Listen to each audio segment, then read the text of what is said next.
Physics students, good afternoon. Mr. Fugit here. In this video today, we're going to be looking at collision and applying what we know about momentum to analyze what happens both before and after a collision.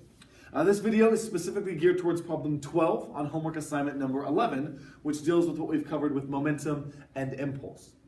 The problem statement reads as this: two carts with masses of 4.6 and 3.4 kilograms move toward each other on a frictionless track with speeds of 5.9 and 4.9 meters per second, respectively. That term respectively just means that the velocities or speeds correspond to the first and second cars in that order. The carts stick together after colliding head on. That's an important distinction that we need to factor in when we go about solving this problem. Find their final speed. Their meaning they're going to be collided together and moving as one unit after the collision. So, just like we do anytime we're dealing with a collision, I'm going to start by drawing a picture. So I'm going to say car 1, and again, we can really use any system of keeping track of them, but I like to use 1 and 2. I should say cart, because that's the term in the problem statement. Cart 1, I'm told is moving, has a mass of 4.6 kilograms, and I'm told is moving with a speed of 5.8 meters per second. And then we'll go cart 2, let's say over here. We're told, for me, has a mass of 3.4 kilograms and a velocity of 4.9 meters per second. Now, because we're told these carts are moving toward one another, we need to refer to one of these carts, their velocity, as being negative because they're moving in opposite directions. Now, for what we're going to do in this problem, it does not matter which way we say is positive, which way we say is negative, as long as we have a consistent way of going about applying that understanding. Now, the convention that we will use is to the right is positive, to the left is negative. That's the convention I will use and that I would encourage you all to use. But again, it is up to you.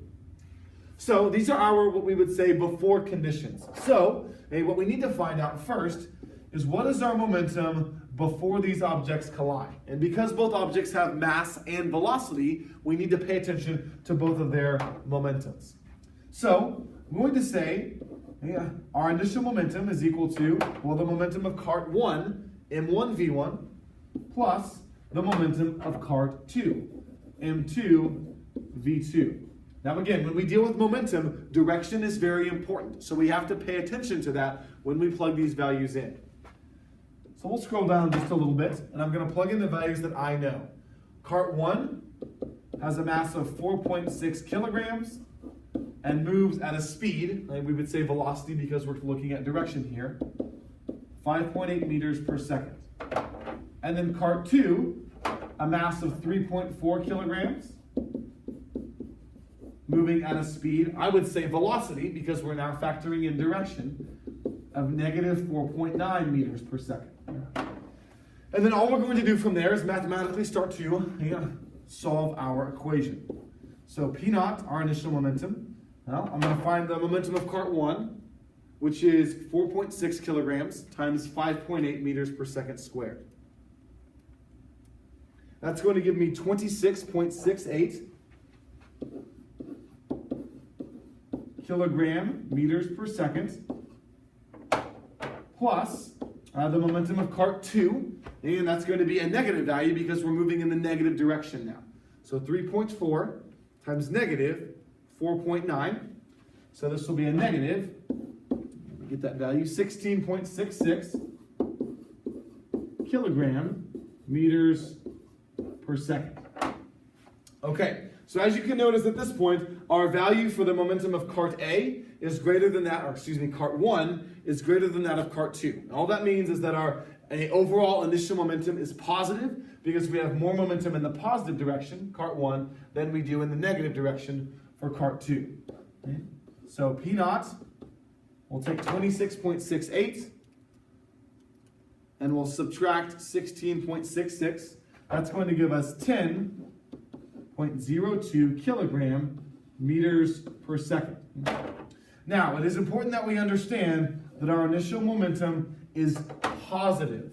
What that means is that after these objects collide, they're going to have a final momentum that is also positive, meaning they're going to have to move to the right. Another way I like to think about it is that the momentum of cart 1 is going to trump the momentum of cart 2, so that our net or overall momentum has to be to the right when the objects collide and stick together. So we need this value. We're going to use it going forward for the next part of our problem. So now we're going to look at what happens after our collision. Now we have cart 1 collided, kind of maybe a little bit crumpled in there, with cart 2. So now we have cart 1 and cart 2. And now before the objects collided, they had an overall positive momentum. And afterward, that means they're going to have some type of positive momentum. A momentum here will be conserved because we're told they're on a frictionless track. So our final velocity, what we call our velocity total, will need to be to the right or in the positive direction. So here's how we would go about applying our understanding of momentum and collisions. We're told the carts stick together, so what we're going to be able to do here is add their masses and then find their overall total velocity. So I'm going to put up here that our initial momentum, P naught, is 10.02 kilogram meters per second. Because of what we know about momentum conservation, P naught will equal P1. So here's how we would set up to solve this problem. Our final momentum, P1, is equal to, well, now we can add our masses together. We'll say M1 plus M2, the mass of cart 1 plus the mass of cart 2, times our velocity total, right? They're going to collide and stick together, so we can treat them now as one larger object. So I'm going to take what I know about my total momentum, my final momentum, P1. I'm going to say that is 10.02 kilogram meters per second is equal to, well, now I'm going to add my masses together. So 4.6 and 3.4. I'm going to do this together. It gives me a value of 8 kilograms times my total velocity. And then mathematically, to get that total velocity by itself, I'm going to divide by my mass, 8 kilograms. I'll have to do that on both sides of my equation. And that will leave me with a value of my velocity total, Vt. I'll take 10.02 kilogram meters per second divided by 8 kilograms. And what that gives me is 1.25 meters per second. And again, this is a vector, so we have to make sure to factor that in. And all that value means is that we're moving 1.25 meters per second to the right, which we know we should be moving to the right because our overall momentum is positive, both before and after our collision. Okay? And again, we should have a velocity final that is lower than our initial velocities, right? Because we are now having a much larger mass and an equivalent amount of momentum. So hopefully this gets us started on this type of problem, number 12, where we're looking at a perfectly inelastic collision between two cars that are colliding head-on. Good luck.